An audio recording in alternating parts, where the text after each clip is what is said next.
The new White House guidance on agency use of artificial intelligence. It embodies guardrails, but also a few opt-out scenarios that give agencies plenty of discretion. One analyst thinks it gives them too much discretion. For more, Federal News Network's Eric White spoke to the senior counsel at the Brennan Center for Justice, Amos Toh. I think that the OMB memo does provide one of the most robust frameworks for regulating how governments, how federal agencies should regulate their use of AI.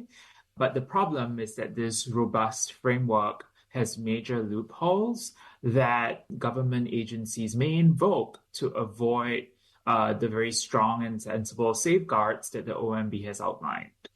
So let's start with the good.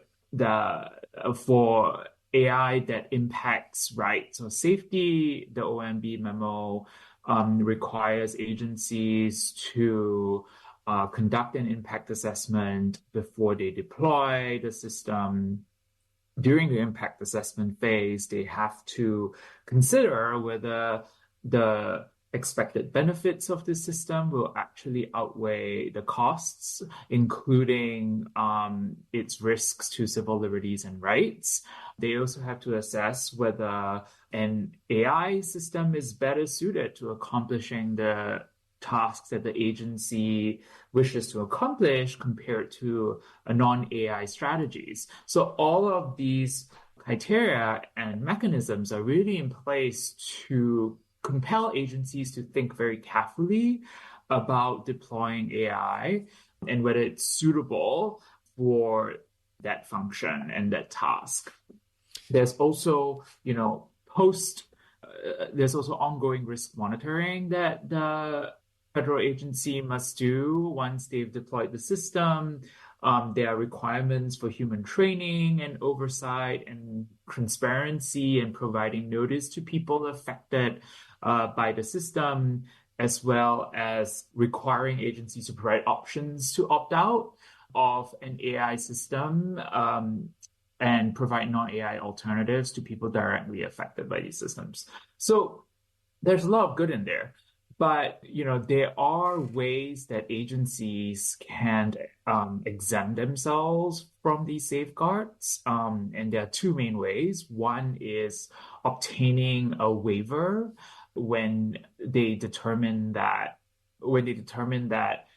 the system, like complying with these safeguards, will somehow impact rights or safety, or would be an impediment to critical agency operations.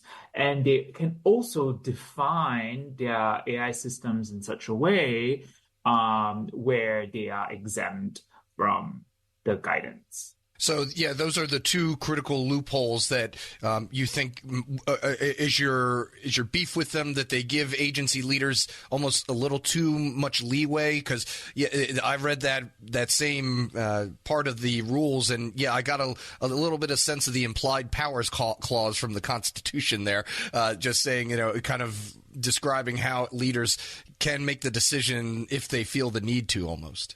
Right. So the OMB memo grants chief artificial intelligence officers at agencies, which are essentially agency appointed leads on kind of overseeing the AI systems for that particular agency.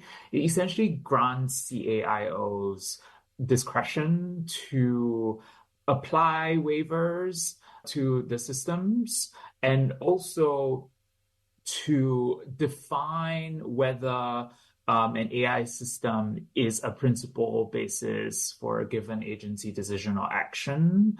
If it is, then it would be covered by the OMB memo and the minimum practices would apply.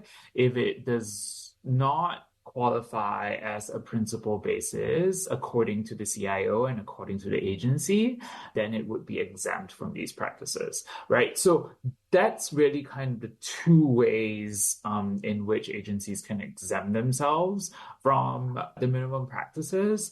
And, I think the criteria is highly subjective and potentially also overbroad, right? Like, what particularly in the law enforcement context, we have grave concern that agencies will seek to waive minimum practices in the name of, critical law enforcement imperatives, when we've seen time and time again when agencies don't follow safeguards, that leads to significant impact on civil rights and civil liberties. So, this is all new territory for everybody.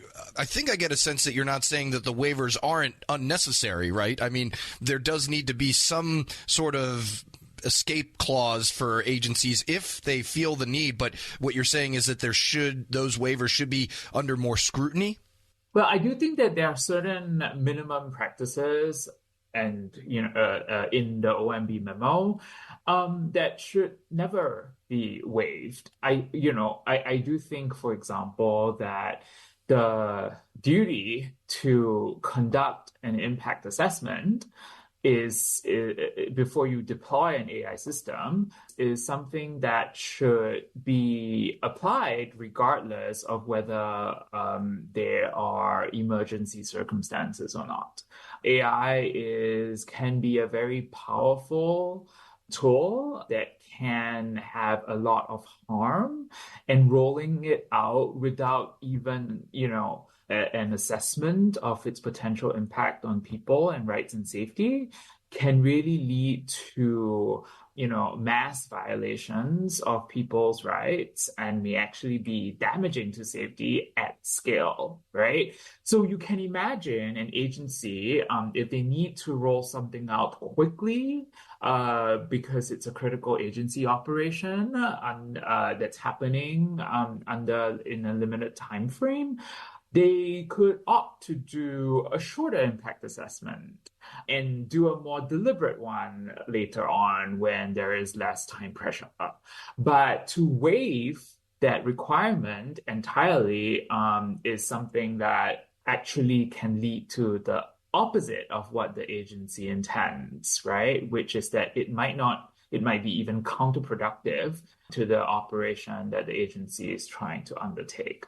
So I do think that there are certain requirements that shouldn't be waived. For requirements that, are arguably waivable, such as certain transparency requirements and kind of public disclosure requirements, I do think that needs to be really cabined to instances where the AI system, for example, aspects of the AI system, may actually be sensitive law enforcement or national security information that can be genuinely classified as such, right? So we've seen, a glut of overclassification of information in the government. And so there's not a lot of confidence that agencies will apply classification markings that actually adhere to both the letter and the spirit of, classification directives, right? And, I think to OMB's credit, they've said in some of their guidance that even if some aspects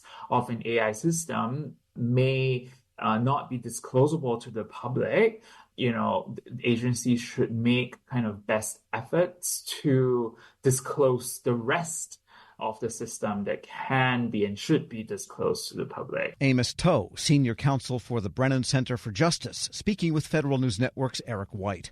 We'll post this interview at federalnewsnetwork.com/Federal Drive. Subscribe to the Federal Drive wherever you get your podcasts.